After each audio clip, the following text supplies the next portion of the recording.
Rebel Readers, how are you? My name is Ashley Thomas and I am the grad assistant in the Office of Admissions for Early Outreach. I am joined today by my foster puppy, Penny. She's chewing on her bone. She will be ready for adoption shortly, so if you're interested, let me know. Today I'm going to be reading to you guys Ruby Finds a Worry. And this is going to be extremely relevant for everybody who's getting ready to start their school year.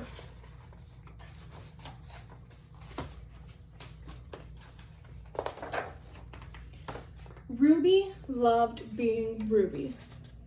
She loved to swing up high, and she loved to explore wild, faraway places. Sometimes she even went all the way to the very bottom of the garden.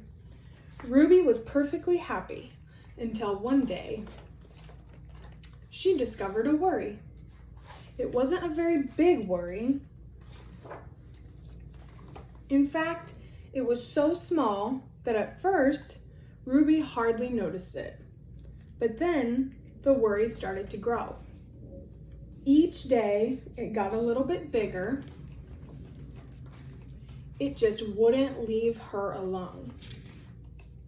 It was there at breakfast, staring at her over the cereal box, and it was still there at night when she brushed her teeth. The funny thing was that no one else could see Ruby's worry, not even her teacher. So Ruby pretended that she couldn't see it either. She tried to carry on as if everything was normal, but it just wasn't. The worry was always there, stopping her from doing the things that she loved. Ruby wondered if the worry would ever go away. What if it didn't?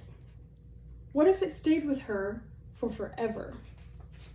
Ruby didn't realize it, but she was doing the worst thing you can ever do with a worry.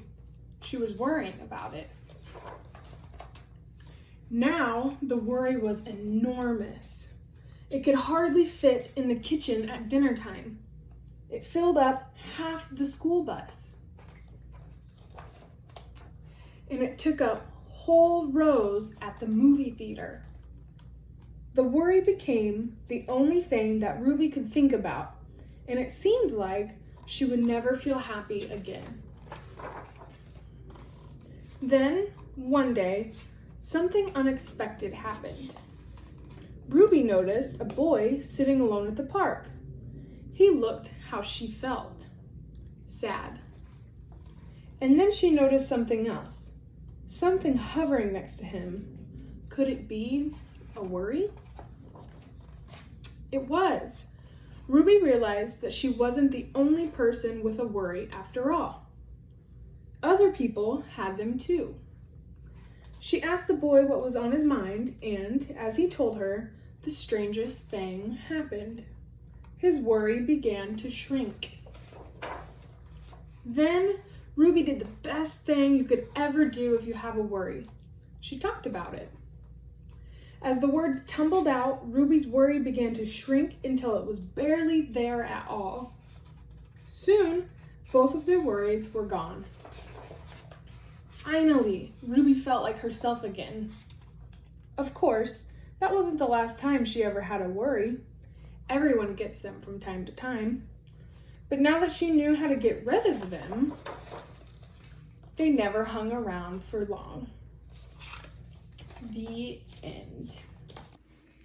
I know that things are extremely uncertain right now, especially with this upcoming school year. It's going to look extremely different, and it's okay to feel worried, sad, or anxious about all of these changes. But, like the book said, the worst thing that you can do is to bottle up all of your worries and to not talk about them. So please, please, please find somebody that you feel comfortable talking to, whether it is a parent, a sibling, a friend, or even your teacher, and talk to them about your worries, and it'll make you feel better and it will comfort you. Thank you so much for sharing your time with us through Rebel Readers, And I hope you guys are still staying happy, healthy, and safe with your family. And I wish you a successful school year.